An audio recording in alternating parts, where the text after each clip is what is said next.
ప్రియమైన వాళ్ళరా, ఈ యొక్క ఉదయకాల సమయంలో మీ అందరికి కూడా క్రిస్మస్ శుభములు తెలియజేస్తూ ఉన్నాను. మరి ప్రత్యేకంగా నిన్నటి దినమున దేవుని యొక్క వాక్యంలో లూకాసు వార్తల్లోనికి 2వ అధ్యాయంలో ఈ మాటలు మనం చదువుకున్నాం, ఆ యొక్క ధ్యానం చేసాం కూడా. లూకాసు వార్త 2వ అధ్యాయంలో మొదటి రోజు యేసు ప్రభువారు జన్మించిన దినమున జరిగిన 3 సంఘటనలు అక్కడ కనబడుతూ ఉన్నాయి. ఆ 3 సంఘటనల్లో మనం నిన్నటి దినమున ఒక సంఘటనను గురించి ఆలోచన చేశాం. పరలోక మహా సైన్యము వారు సమాధాన సందేశాన్ని గొర్రెల కాపరులకు అందించారు. ఇది జరిగిన విషయం. అది నిన్నటి దినమున మొగడలో చెప్పడం జరిగింది.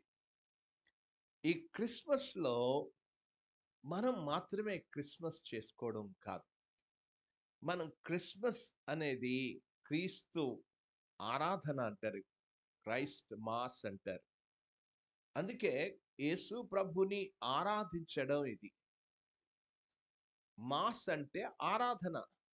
యేసు ప్రభుని ఆరాధించడానికి ఆ రోజున దూతలు ఆ గొర్రెల కాపరులకు చెప్పారు, బెత్లెహేమున మీ కొరకు దావీదు పట్టణమందు రక్షకుడు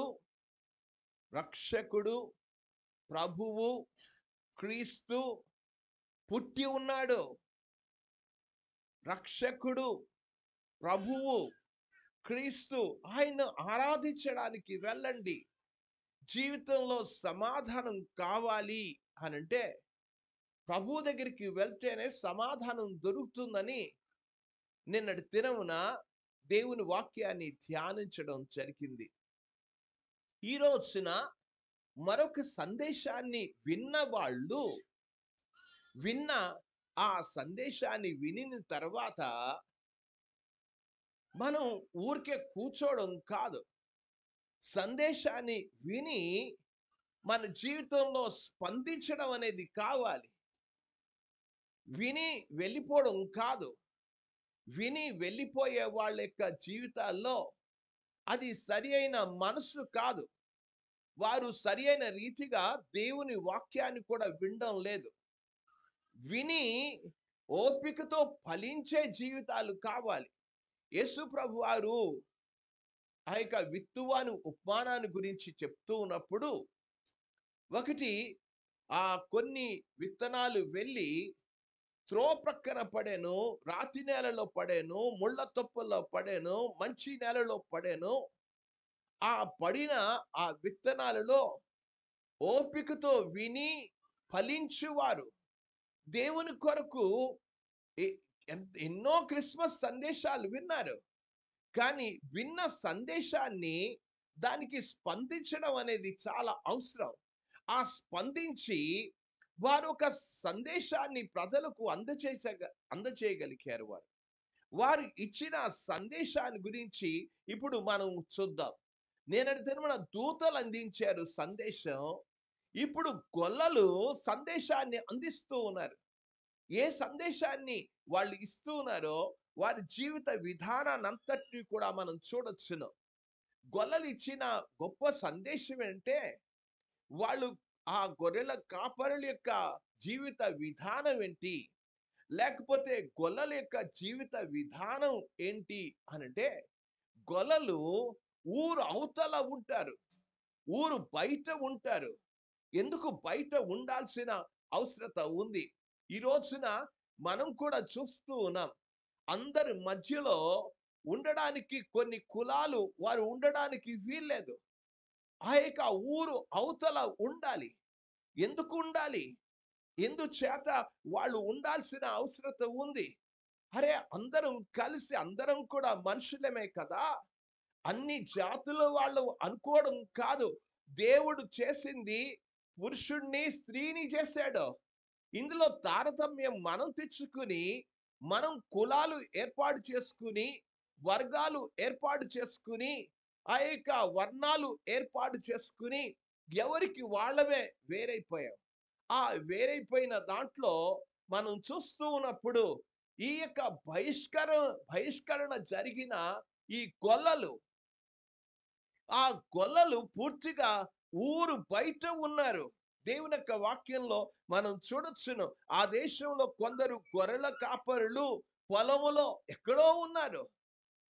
వాళ్ళు ప్రజల మధ్యలో ఉండడానికి వీల్లేదు. మీరు యోహాను సువార్త 5వ అధ్యాయంలో గొర్రెలకు పోవు ద్వారము అని ఒక మాట ఉంది. అంటే అక్కడంతా రోత.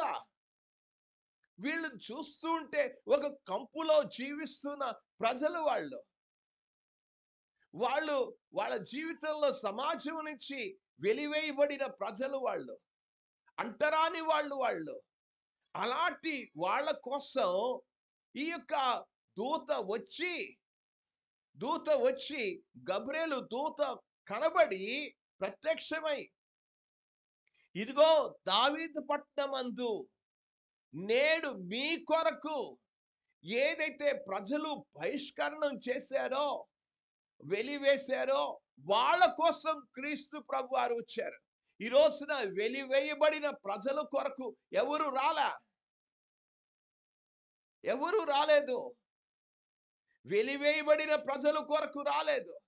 ఈ రోజున దేవాలయాలకి వెళ్ళడానికి మీకు తెలుసో లేదో, మన భారతదేశంలో చూస్తే రామ్నాథ్ కోవింద్ అని మన దేశానికి ప్రెసిడెంట్ గా పనిచేసిన వ్యక్తి అయోధ్య ఆ రామ మందిరాన్ని ఓపెన్ చేసినప్పుడు లోపలికి రానేలేదు. ఒకసారి ఆ యొక్క ఒరిస్సాకి వెళ్తే, ఒక దేవాలయానికి వెళ్ళడానికి వస్తే, నువ్వు ప్రెసిడెంట్ కావచ్చేమో కానీ నీ కులం ఇది, ఈ యొక్క మందిరానికి రావడానికి వీల్లేదని చెప్పేసి పంపించేశారు. ఇంత దేశానికి ప్రెసిడెంట్. ఎందుకు చెప్తున్నా ఈ మాటలు? ఈ రోజున మన ప్రెసిడెంట్ ద్రౌపది ముర్ము అయోధ్య మందిరాన్ని కట్టినప్పుడు వెళ్ళిందా? అసలు ఒక ఆదివాసి.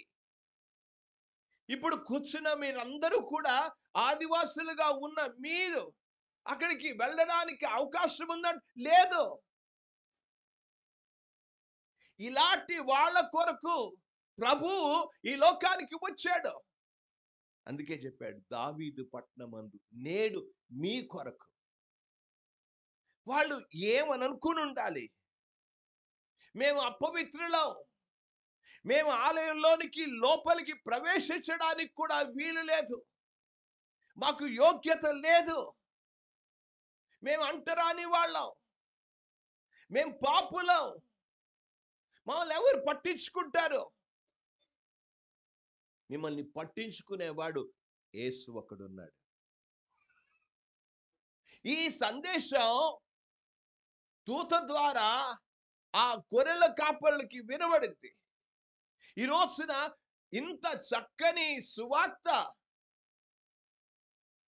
బడుగు వర్గాలకి, బహిష్కరింపబడిన వాళ్ళకి, ఆదివాసులకి దేవుని వాక్యం వినబడితే వాళ్ళు ఎలాగ స్పందించాలి అసలు? అరే, నిజంగా ఏ దేవుడు పట్టించుకోలేని దేవుడు, ఆ దేవుడు సృష్టికర్త అయిన దేవుడే మమ్మల్ని పట్టించుకున్నాడు. దేవుని యొక్క కృపను వారు ఎరగాలి. యేసు ప్రభు వారు నశించిన దాన్ని వెతికి రక్షించుటకు మనుష్య కుమారుడుగా వచ్చాడు ఆయన. మార్క్స్ వార్తలోనికి వెళ్తే 2వ అధ్యాయంలో కూడా 17వ వచనాన్ని నేను చదువుతూ ఉన్నాను, చూడండి. మార్క్స్ వార్త 2వ అధ్యాయం 17వ వచనంలో ఆ మాట విని, రోగులకే గాని ఆరోగ్యం గల వారికి వైద్యుడు అక్కరలేదు, నేను పాపులను పిలవచ్చి తిని కానీ నీతివంతులను పిలువ రాలేదు. నేను ఎవరి కోసం వచ్చాను? విడవబడిన వారు, అంటరాని వారి కొరకు, సమాజం పట్టించుకోలేని వారి కొరకు నేను వచ్చాను. ఈరోజు ఒక్కసారి ఆలోచించాను. నేను ఇలాగ చూస్తూ ఉంటే, ఆ యొక్క యూట్యూబ్లో చూస్తూ ఉన్నా, మీ అందరికీ తెలుసు ఇళయరాజా ఎంత పెద్ద సంగీతకారుడు, పెద్ద సంగీతకారుడు. ఆ సంగీతానికి అందరూ కూడా ముగ్ధులైపోతారు. ఆయన అంత సంగీతకారుడు. కానీ ఆలయానికి లోపలికి రావడానికి పర్మిషన్ ఇవ్వాల. అంటే దేవుడికి అంటరానితనమా? ప్రియమైన వారడా, దేవుడికి అంటరానితనం ఏం లేదు. దేవుని యొక్క వాక్యంలో ఒకసారి మీరు తెలిసి ఉండొచ్చును, సాలూరు అవతల జీగ్రామ్ అనేది ఉంది. ఆ జీగ్రామ్ దగ్గర కుష్ఠరోగులు ఉంటారు. అంటే కుష్ఠరోగులు ఎక్కడుండాలి? ఊరు అవతల ఉండాలి. ఆ కుష్ఠరోగం ఊరు అవతల ఉన్న ఆ కుష్ఠరోగులు వాళ్ళు సమాజంలోనికి రావడానికి లేదు. వారు కూడా వారిని అంటుకోవడానికి వీల్లేదు. వారు కూడా అంటరాని వాళ్ళే. ఇలాగా ఉన్న ఆ వ్యక్తి యేసు ప్రభు దగ్గరికి వచ్చి, నీకిష్టమైతే నన్ను శుద్ధుడిగా చెయ్యి అంటే మనుషులకి ఇష్టం లేదు. యేసు ప్రభు వారు అన్నాడు, నాకిష్టమే, నువ్వు శుద్ధుడు కమ్ము అన్నాడు. దేవుడికి పాపులంటే ఇష్టం.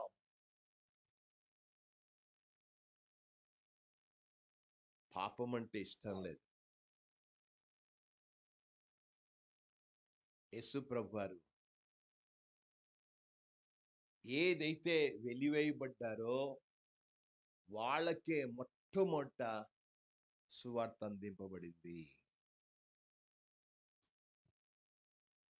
ఎంత అద్భుతమైన విషయం! వారికి అందింపబడడం మాత్రమే కాదు, వారు ఎంత చక్కగా వాటిని స్వీకరించారు. ఈరోజు దేవుని వాక్యం వింటూనే ఉంటారు, కానీ వారి జీవితంలో హృదయాల్లోనికి తీసుకోరు. వారు ఇచ్చిన సందేశాన్ని గురించి చివరిగా చెప్తా, వాళ్ళు ఇచ్చిన ఏ సందేశం ఇచ్చారు అనేది. వాళ్ళు ఎప్పుడైతే ఆ దూత దావీదు పట్టణమందు నేడు మీ కొరకు రక్షకుడు పుట్టి ఉన్నాడు అని చెప్పిన ఆ వార్త,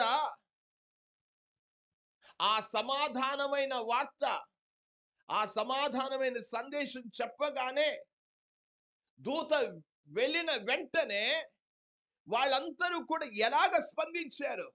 ఆ అందరూ చెప్తారులే, అందరూ చెప్తారు వాక్యం, అందరూ వచ్చి చెప్తారు, అక్కడ వెలిసాడు, ఇక్కడ వెలిసాడు, ఆ వారు వీరు అని చెప్పచ్చు అని అనుకోలేదు.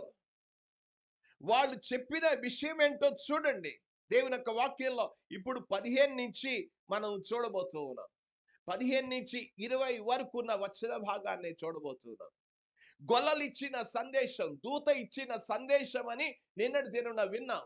ఈరోజు గొల్లలు ఇచ్చిన సందేశం ఏంటి అని చెప్పారు. ఆ దూతలు తమ యుద్ధ నుండి పరలోకమునకు వెళ్ళిన తర్వాత ఆ గొర్రెల కాపరులు జరిగిన ఈ కార్యము ప్రభు మనకు తెలియజేయించి ఉన్నాడు. దేవుడు మనకు చూపించాడు, తెలియజేశాడు. ఈ రోజున సేవకుడు వాక్యం చెప్తూ ఉంటే, దేవుడు నాకు తెలియజేశాడండి, నా జీవితాన్ని చూపించాడండి అని చెప్పే ఆ పరిస్థితి ఏమైనా ఉందా? వాక్యం వింటారు, వెళ్ళిపోతారు. వారి వాక్యానికి స్పందించరు. వాక్యం వింటారు వారు. అందుకే ఎన్నిసార్లు చెప్పాడో, నేను బైబిల్లో చదువుతూ ఉన్నప్పుడు 3 సార్లు ఒక విషయాన్ని గురించి చెప్పుకుంటూ వచ్చాడు. ఆ మాటలు కూడా నేను మీకు చూపిస్తాను, చూడండి. అపోస్తలుల కార్యము 28వ అధ్యాయానికి రండి. ఎంత వాక్యం చెప్తూ ఉన్నారంట. చెప్తూ ఉంటే 26వ వచనం, 28వ అధ్యాయం 26, మీరు వినుటకు మాత్రము విందురు, వింటారు, వింటూనే ఉంటారు, సంవత్సరాల తరబడి వింటూనే ఉంటారు. అరే నిజంగా దేవుడు మాకు తెలియచేయించాడు, మేము దీనికి లోబడాలి, విధేయత చూపించాలని ఎంతమంది మనసులో ఉంది? గొర్రెల కాపర్లు ఎంత చక్కని విధేయత! కొన్నిసార్లు అనుకుంటారు సేవకుడు వాక్యం చెప్తూ ఉంటే మమ్మల్ని ఉద్దేశించి చెప్తున్నాడండి అని అంటారు. అంటే వాడి మనసు సరిగ్గా లేదు, వాడి గుణం సరిగ్గా లేదు. దేవుని వాక్యం అందరికీ, నాకు మీకు అందరికీ సరి చేసుకోవాల్సింది. పౌలు దేవుని వాక్యాన్ని చెప్తూ ఉంటే వాళ్ళు ఎలాగా దాన్ని స్వీకరించారో చూడండి. తెస్సలోనికీయులకు రాసిన మొదటి పత్రికలోనికి రండి. మొదటి పత్రిక 2వ అధ్యాయం 13వ వచనంలో, ఆ హేతువు చేత మీరు దేవుని గూర్చి వర్తమానము వాక్యము మా వలన అంగీకరించినప్పుడు మనుషుల వాక్యమని ఎంచక, మనుషుల వాక్యం, ఈయన చెప్పాడు, ఆయన చెప్పాడు, ఆ పాస్టర్ చెప్పాడు, ఈ పాస్టర్ కాదు, నిజంగా నీ జీవితంలో ఉంటే సరి చేసుకోవాలి. ఏం చేశాడు? అక్కడ చెప్తున్నాడు, ఏమన్నాడంట? అది నిజముగా ఉన్నట్టు దేవుని వాక్యమని అంగీకరించితిరి. ఈరోజు కావాల్సింది అది. గొల్లలు ఏం చేశారు? ఆ గొర్రెల కాపరులు చేసిన పని ఏంటంటే, దేవుడు మాకు చెప్పాడు, దేవుడు మాకు తెలియజేయించి ఉన్నాడు. వాళ్ళతోనే ఆగిపోలేదు, వాళ్ళు విధేయత చూపడం, ఆ సందేశానికి విధేయత చూపించారు. అంటే మొట్టమొదట ప్రజలకు ఇచ్చే సందేశం ఏంటంటే, దూత ఇచ్చిన సందేశానికి మేము విధేయత చూపిస్తున్నామని ప్రజలకు ఒక సందేశాన్ని ఇచ్చారు. ప్రజలకు ఒక సందేశాన్ని ఇచ్చారు. ఈ రోజున దేవుడు నాతో మాట్లాడాడమ్మా, దేవుడు నాతో మాట్లాడాడయ్యా అని ప్రజలకి నువ్వు సందేశాన్ని ఇచ్చే ఆ గొర్రెల కాపరిగా నువ్వు ఉన్నావా? ఏమున్నావు చెప్పు? గుసగుసలాడుతారు. అరే నిజంగా జీవితాన్ని మార్చు, దేవుడు నాకు చెప్పాడు. చూడండి దేవుని యొక్క వాక్యంలో యోహాను సువార్తలోనికి రండి. యోహాను సువార్త 4వ అధ్యాయంలో యేసు ప్రభు వారు మాట్లాడితే ఆమె చెప్పిన మాటలేంటో చూడండి. దేవుని యొక్క వాక్యంలో చదువుతూ ఉన్నారు. 29వ వచనం, మీరు వచ్చి నేను చేసినవన్నీ నాతో చెప్పిన మనుషుని చూడండి. ఏమనుకో, నాకు చెప్పాడు, నా జీవితం నాతో మాట్లాడాడు. ఈ రోజున దేవుడు నాతో మాట్లాడాడని నువ్వు భావించి ప్రజలకి వెళ్ళి చెప్పగలుగుతున్నావా? వారేమన్నారు చూడండి. మీరు రండి, లూకా సువార్తలోనికి వెళ్దాం. ఆ మాటలు ఎలాగూ ఉన్నాయో ఒకసారి చూడండి.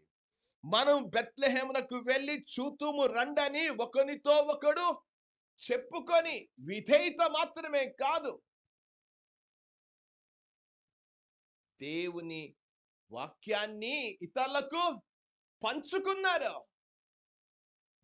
ఎన్ని సంవత్సరాలు అయిపోయినా, ఎన్ని క్రిస్మస్లు అయినా మనమే ఉంటున్నాం.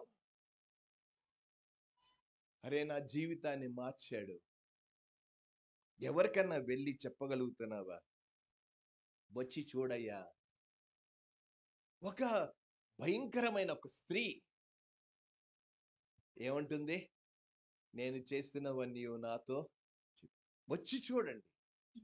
ఆయన లోకరక్షకుడు. ఆమె చెప్పింది, ఆమె చెప్పిన మాటలకి ఊరి వారందరూ కూడా ప్రభువునందు విశ్వాసం ఉంచారు. ఈరోజు వాక్యం వింటావు, వాక్యానికి విధేయత చూపించు. చాలా మంది ఎలాగుంటారు అనంటే, దేవుని వాక్యంలో మీరు చూడొచ్చును. మీరు హెజ్కేలు గ్రంథంలోనికి వెళ్తే 33వ అధ్యాయం 31వ వచనం, నా జనులు రాదగిన విధంగా, అబ్బో ఎంత ఆరాధనకు వస్తారో, ఎంత భక్తితో వస్తారో, రాదగిన విధంగా వారు నీ యొద్దకు వచ్చి నా జనులైన, అందరూ ముసుగులు వేసుకునే కూర్చున్నారు, బైబిల్ పట్టుకునే కూర్చున్నారు. కానీ వాళ్ళంట నీ ఎదుట కూర్చుండి నీ మాటలు విందురు కానీ వాటిని అనుసరించి ప్రవర్తింపరు. అరే జీవించరు. వీళ్ళు ఏం చేస్తారు? ఈ గొర్రెల కాపరులు చేస్తున్న పని వెంటనే విధేయత చూపించారు. ఇది దేవుని మాట, దేవుని సందేశం. విధేయత చూపించారు వాళ్ళు. ఈ రోజున నీకు విధేయత ఉందా? దేవుని వాక్యం వింటున్నప్పుడు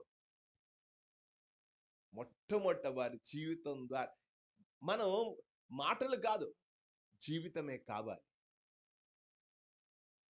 జీవితాలు మనకు సరిగ్గా ఉంటే ఈ గ్రామాలు మారడం ఎంత పెద్ద విచిత్రం కాదు. మనం చెప్పేదొకటి, జీవించేదొకటి, బ్రతికేదొకటి. ఆ కారణం చేత వీళ్ళు చెప్తారంతే, పాటలు పాడతారు, ఇంటికి వెళ్ళి సినిమాలు పాటలు పాడతారు. ఏం పాడతారు? మామూలే. ఇక్కడ చెప్తున్న విషయం, వారి ఎటువంటిదంట? వారు ప్రవర్తింపరు. ఈ రోజున దేవుని మాటకు విధేయత చూపించారు వాళ్ళు. అలాగే నువ్వు విధేయత చూపిస్తే నీ జీవితంలో గొప్ప రక్షణ పొందుతావు. విధేయత చూపకపోతే నీ జీవితానికి రక్షణ ఉండదు. దేవుని వాక్యాన్ని వింటున్నప్పుడు నీ యొక్క హృదయం స్పందించాలి.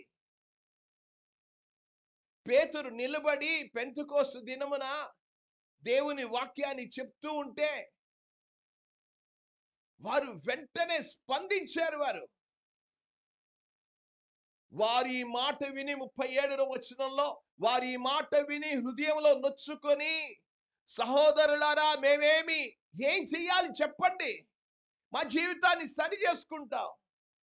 వింటే కాదు, జీవితాన్ని సరి చేసుకోవాలి. ఆ గొర్రెల కాపర్లు వినడం కాదు, విధేయత చూపించగలిగారు. మాట వింటే. అందుకే ఆ రోజున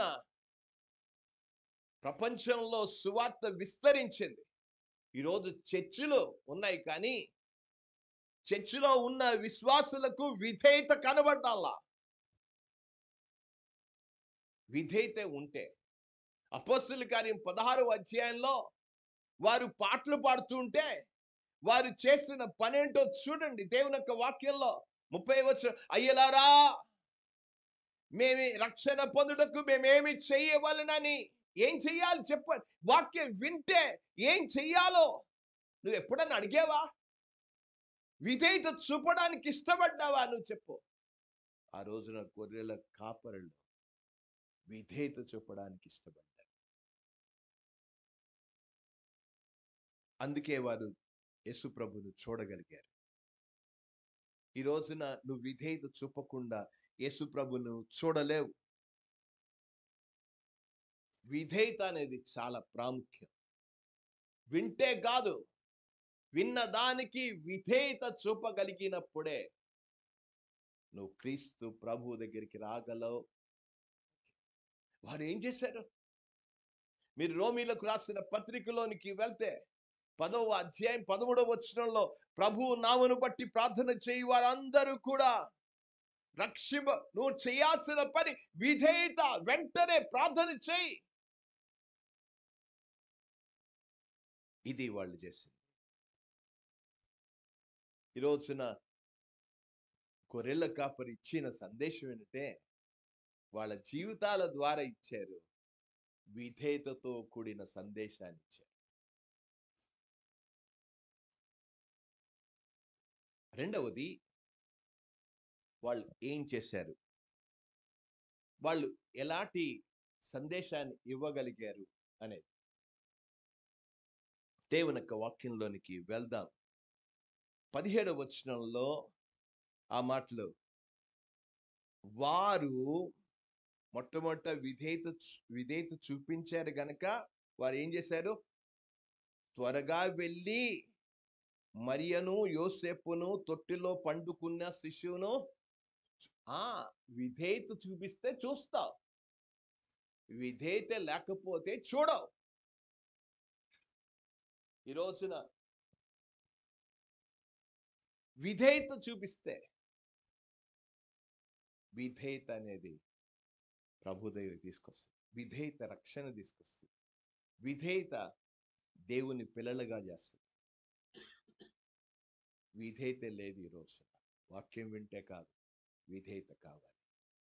రెండవది వారు చేసిన పని ఏంటో చదువుతున్నాను. వారు చూచి ఈ శిష్యుని గూర్చి తమతో చెప్పబడిన మాటలు ప్రచురము చేసిరి. ఆగలే. వారు యేసు ప్రభుని కనుగొన్న వారు ఆగరు, చెప్తారు. అదే జీవితం. ఇది ఒక మంచి నిదర్శనం. నువ్వు ప్రభువుని అంగీకరించాను, చూచాను అనడానికి దేవుని వాక్యాన్ని ప్రచురం చేయడమే ఒక నిదర్శనం. వాళ్ళు ఆగలేదు, వారు ప్రచురము చేసిరి. ఆగవు. నా జీవితంలో యేసు ప్రభుని నేను స్కూల్ సమయంలో 10th క్లాస్లో ఉన్నప్పుడు నేను ప్రభువుని అంగీకరించాను. 10th క్లాస్ అయిపోలేదు, 10th క్లాస్కి వచ్చాను. అంగీకరించిన తర్వాత నేను అందరికీ చెప్పడానికి నేను బైబిల్ జ్ఞానం తెలియదు. అంచేత కరపత్రాలు తీసుకుని వెళ్ళి రోడ్ల మీద అందరికీ పంచేవాడు. మౌనంగా వెళ్ళి నేను రక్షింపడ్డా, ఇతరులు కూడా రక్షింపడాలి. చూడండి, దేవుని యొక్క వాక్యంలో నిజంగా వాళ్ళ జీవిత విధానంలో కనబడుతుంది. యోహాను సువార్తలోనికి వెళ్దాం. 1వ అధ్యాయంలో ఆంద్రేయ వెళ్ళి ఏమన్నాడు తెలుసా? దేవుని యొక్క వాక్యంలో చదువుతున్న 41వ వచనంలో, ఇతడు మొదట తన సహోదరుడైన సీమోనును చూచి మేము మెస్సియాను కనుగొంటిమని చెప్పి యేసు నొద్దకు అతన్ని తోడుకొని వచ్చాను. ఎవరిని? హైక సీమోను పేతుర్ని. అరే, మేము తెలుసుకున్నాం, మీరు కూడా తెలుసుకోవాలి. వారు ప్రచురము చేసి మేము చూచాం, మీరు చూడాలి. అది విశ్వాస జీవితం యొక్క నిజమైన విధేయతతో కూడిన విశ్వాస జీవితం యొక్క లక్షణం. అది ప్రచురము చేస్తాడు, అందరికీ చెప్తాడు. మీరు ఇంకా కిందకు చూడండి, 43వ వచనంలోనికి వెళ్తే, మరునాడు అని ఫిలిప్పును, ఆ ఫిలిప్ ఏం చేశాడంట? ఇప్పుడు 45వ వచనంలో, ఫిలిప్పు నతానియేలును కనుగొని ధర్మశాస్త్రంలో మోషేయు ప్రవక్తలు ఎవరి గురించి రాసిరో ఆయనను కనుగొంటిమి.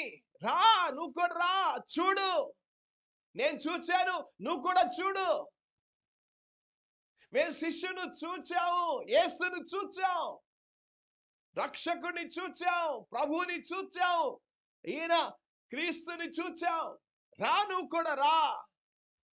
ఇది క్రైస్తవ జీవితం. మొట్టమొదట క్రిస్మస్ రోజున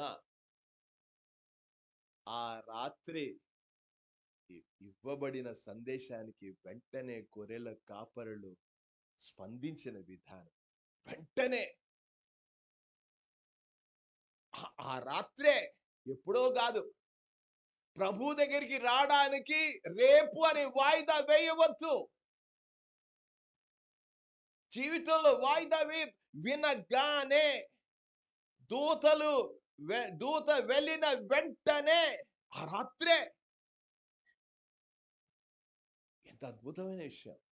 అంత విధేయత. చేస్తాం, రేపు చేస్తాం. దేవుని యొక్క వాక్యంలో నేడు అనే సమయం ఉండగానే అన్నాడు. నేడే దేవుని మాట వినడం. హెబ్రీలకు రాసిన పత్రికలోనికి వెళ్దాం. హెబ్రీలకు రాసిన పత్రిక చదువుతూ ఉన్న 3వ అధ్యాయంలోనికి రండి.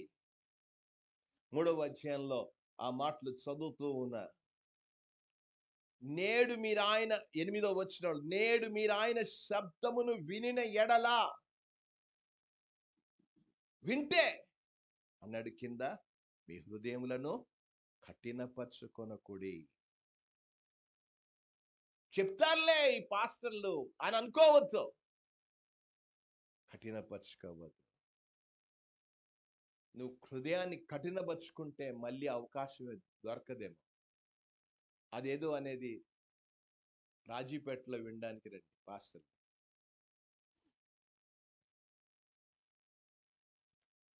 ఇక్కడ చేసిన విని వాడు చేసిన పని ఏంటంటే వాళ్ళు ప్రచురము చేసిరి. ఇప్పుడు ఏం కావాలి? వాళ్ళ జీవితాల్లో ఏం కావాలి? ఆ మాటలు 17 వచనంలో వచ్చే ప్రచురము చేసిరి. గొర్రెల కాపరులు తమతో చెప్పిన సంగతులను గురించి విన్నవారందరూ ఆశ్చర్యపడిరి. ఎంత గొప్ప అద్భుతమైన సందేశం! ఏంటి, అందరి చేత బహిష్కరింపబడిన వాళ్ళు గొల్లలు ఎలాగుంటారు? అరే వీళ్ళేంటి? అందరికీ ఆశ్చర్యం కలిగింది. వాళ్ళ జీవితాలు, వాళ్ళ మాటలు, వాళ్ళ బ్రతుకును చూచినప్పుడు ప్రజలకు ఆశ్చర్యం కలిగింది.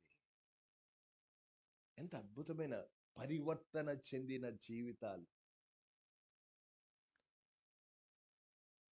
వారు ఎలాగొచ్చారంట? మూడవది దేవుని యొక్క వాక్యంలో ఆ సందేశాన్ని ఎలాగా సందేశాన్ని ప్రజలకు తెలియజేశారో చూడండి. వాళ్ళు మేమెంత కష్టపడి వెళ్ళాం, మేమెన్ని రాత్రులు మా గొర్రెలు అన్ని వదిలేసి వెళ్ళాం, ఇవన్నీ సోది చెప్పలా. అన్ని చెప్పలేదు. వాళ్ళు ఒక్కటే ఒకటి చెప్పగలిగారు. వాళ్ళు ఇచ్చిన సందేశం ఒక గొప్ప సందేశం. ఆ ప్రచురం చేసే ఆ సందేశం ఎటువంటి సందేశము అనంటే, ఆ క్రిస్మస్ సందేశంలో దేవునికి స్తోత్రము చెప్పే సందేశం చెప్పారు. చూడండి 20 వచనం. అంతటా ఆ గొర్రెల కాపరులు తమతో చెప్పబడినట్టుగా తాము విన్న వాటిని కన్న వాటిని కూర్చి దేవుణ్ణి మహిమపరచుచు స్తోత్రం, దేవునికి మహిమకరమైన స్తోత్రమును ఆ సందేశాన్ని ప్రజలకు ఇచ్చారు. అది చెప్పారు. ఎంత అద్భుతమైన విషయం! అంటే స్తోత్ర సందేశం. అందరూ కూడా దేవుణ్ణి స్తోత్రించాలి, దేవుణ్ణి స్తుతించాలి. వారు తిరిగి వచ్చినప్పుడు చూడండి, దేవుని యొక్క వాక్యంలో మనం గమనిస్తున్నప్పుడు అంతటా ఆ గొర్రెల కాపరులు తిరిగి వస్తూ ఉన్నారు. వారు అయిపోయింది, చూచారు. చూచిన తర్వాత ఊరుకోలేదు, నోరులు ఆగలేదు. వారు ప్రచురము చేస్తూ వచ్చారు. ప్రియమైన వారడా, ఆ ప్రచురం చేయడంలో వారి జీవితాలలో స్థాయిలు పెరగకపోవచ్చు, వృత్తి మారకపోవచ్చు, కానీ జీవితం, హృదయం మారింది. అది గొప్ప విషయం. ఈ రోజున ఎవరు జీవితాలు మార్చరు, హృదయాన్ని మార్చరు. వారి జీవితంలో ఎంత అద్భుతమైంది! వారి పరిస్థితులు మారకపోవచ్చు, ఆ వృత్తి మారకపోవచ్చు, కానీ వారి హృదయాలు మారాయి. ఇప్పుడు ఏమున్నాయి వారి హృదయాలలో? ఏమన్నారు? కన్న వాటిని, విన్న వాటిని వారి హృదయాల్లో ఉన్నాయి.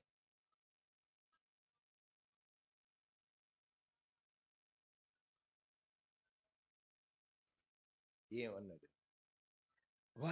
వారి యొక్క జీవితాల్లో ఇప్పుడు ప్రభు దగ్గరికి వెళ్ళినప్పుడు వారు అందరి చేత బహిష్కరింపబడిన వాళ్ళు, పాపులు, అపవిత్రులు. ఇప్పుడు వచ్చినప్పుడు వారి జీవితాల్లో పరిశుద్ధులుగా వస్తూ ఉన్నారు, దేవుణ్ణి కలిగి వస్తూ ఉన్నారు. అందుకే దేవుని యొక్క వాక్యంలో ఎవడైనా క్రీస్తునందు ఉన్నాడలా వాడు నూతన సృష్టి, నూతనంగా వస్తూ ఉన్నారు. బ్రతుకులు మారిపోయాయి, జీవితాలు మారిపోయాయి. వారి జీవితాల్లో ఇంతకు ముందు ఏ పాటలు పాడుకున్నారో ఇప్పుడు దేవునికి స్తుతి పాటలు పాడుతూ ఉన్నారు. దేవునికి స్తోత్రం, దేవునికి మహిమ చెల్లిస్తూ ఉన్నారు. ఎందుకు ఈ మహిమ? ఎందుకు చెల్లించి ఉండొచ్చునో? ఎందుకు వాళ్ళు అలాగే దేవుణ్ణి మహిమపరిచే పరిస్థితి ఎందుకు వచ్చింది? ప్రియమైన వాళ్ళారా, ఎందుకు మహిమపరిచారు? కారణం ఏంటో, మేము యోగ్యులం కాదు, మేము అయోగ్యులం, అంటరాని వాళ్ళు, సమాజం చేత తృణీకరింపబడిన వాళ్ళు.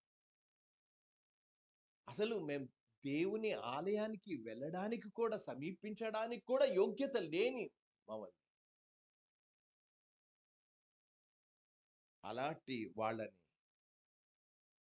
దేవుడు చేర్చుకున్నాడనే విషయాన్ని వాళ్ళ హృదయాల్లో ఉన్నది. ఎఫెసీలకు రాసిన పత్రిక 2వ అధ్యాయంలో 8వ వచనాన్ని నేను చదువుతున్నాను. మీరు విశ్వాసం ద్వారా, కేవలం విశ్వాసం ద్వారా కృపచేతనే రక్షింపబడి ఉన్నారు. ఇది మీ వల్ల కలిగినది కాదు. అరే, భక్తి భక్తి వల్ల ముక్తి రాదు. భక్తి ముక్తిని తీసుకురాదు, విశ్వాసం ముక్తిని తెస్తుంది. వీళ్ళు ఏమన్నారు? మీరు విశ్వాసం ద్వారా కేవలం విశ్వాసమే. వాళ్ళు దేవుని మాట యందు విశ్వాసం ఉంచారు, విధేయత చూపించారు, చూచారు. ఇప్పుడు దేవునికి స్తోత్రం చెల్లిస్తారు. ఎందుకు? మేము మా క్రియల వలన మేము రక్షింపబడలేదు. ఏమన్నా చేశారా? అందరూ బలులు అర్పించడానికి వెళ్తారు, వీళ్ళ దగ్గర బలులు కూడా తీసుకుని వెళ్తారు. ఏం లేదు. విశ్వాసం ద్వారా కృపచేత, అది క్రియల వలన కలిగినది కాదు. కనుక ఎవడును అతిశయపడ వీలు లేదు, అతిశయించడానికి కూడా లేదు. మేము కృపచేత రక్షింపబడ్డాం. ఇది కేవలం కృప. కృప అర్థమవుతే, అయోగ్యుడైన నన్ను యోగ్యుడిగా చేశాడు అని నీకు అర్థమవుతే, ఇదే గొల్లలు చేసిన పని నువ్వు కూడా చేస్తావు. దేవా, ఎలాంటి వాడినయ్యా నేను, ఎలాంటి దానను నేను, మనుషుల చేత తృణీకరింపబడిన వాడు, నన్ను నువ్వు చేర్చుకున్నావయ్యా. అది వాళ్ళు ఎరిగి ఆ క్రిస్మస్లో జరిగిన గొప్ప పరివర్తనను బట్టి వాళ్ళు దేవుణ్ణి స్తోత్రము సందేశం ఇచ్చారు. దేవునికే స్తోత్రం, దేవునికే మహిమ. పరిస్థితులు మారల, కానీ హృదయాలు మారాయి. వారి యొక్క జీవితంలో గొప్ప సంతోషం, వారికి ఇంతవరకు సంతోషం లేదు, వాళ్ళ యొక్క హృదయాల్లో గొప్ప సంతోషం. అలాంటి జీవితం నీకు కావాలంటే మొట్టమొదట నువ్వు చేయాల్సిన పని ఏంటో తెలుసా? విన్న వాక్యానికి స్పందించు, విధేయత చూపించు, వెళ్ళు, చూడు. నువ్వు చూస్తే నీ జీవితం మారుతుంది. నేను బైబిల్లో చదువుతూ ఉంటే, ప్రభు దగ్గరికి వచ్చిన వాడు మారకుండా ఎప్పుడు వెళ్ళలేదు, పరివర్తన చెందకుండా వెళ్ళలేదు. ఈ రోజున చర్చికి వచ్చేవాళ్ళు ఎందుకు మార్పు చెందడం లేదు అని అంటే, వాళ్ళు దేవుని వాక్యాన్ని అంగీకరించడంలా. నేను మీకు ఒక చక్కని అర్థం అవడానికి ఒక ఉదాహరణ చెప్తూ ఉన్నాను. ఒకసారి ఒక వ్యక్తికి భయంకరమైన రోగం వచ్చింది. ఆ రోగం వచ్చిన తర్వాత అతడు ఒక డాక్టర్ దగ్గరికి వెళ్ళాడు. డాక్టర్ దగ్గరికి వెళ్తే డాక్టర్ మంచిగా ట్రీట్మెంట్ చేశాడు, మందులు ఇచ్చాడు, క్రమంగా మందులు వేసుకున్నాడు, బాగుపడ్డాడు. మరొక వ్యక్తి వెళ్ళాడు. మరొక వ్యక్తికి చెప్పాడు. ఈ ఈ యొక్క బాగుపడిన వ్యక్తి చెప్పాడు, పలానా డాక్టర్ దగ్గరికి వెళ్ళు, నేను కూడా ఇలాగే బాధపడ్డా, నువ్వు వెళ్తే బాగుపడతావని ఆ వ్యక్తికి చెప్తే డాక్టర్ దగ్గరికి వెళ్ళాడు. డాక్టర్ దగ్గరికి వెళ్తూ వచ్చాడు. డాక్టర్ దగ్గరికి వెళ్ళి మందులు తీసుకున్నాడు. ఇంటికి వచ్చేసేవాడు. ఎంతకాలమైనా బాగుపడలా. ఎంతకాలానికి బాగుపడ్డంలా. ఓ రోజున నేను ఇన్ని నెలల్లోనే బాగుపడితే నువ్వెందుకు బాగుపడడం లేదు అని అడిగాడు. ఆ మందులన్నీ కూడా తీసుకొచ్చి పెట్టెలో పెట్టుకుంటున్నాడు. ఈరోజు ప్రసంగాలు అన్నీ రాసేసుకుంటారు అందరు. అందరు పెట్టేసుకుంటారు. ఎందుకు? ఏమన్నా దాన్ని చదివారా అంటే ఏమి చదవరు. పెట్టేసుకుంటారు. అందుకే మార్పు రావు. వాక్యం వింటే కాదు, వేసుకో, లోపలికి వెళ్ళి, హృదయాల్లోకి వెళ్ళి బాగుపడతారు.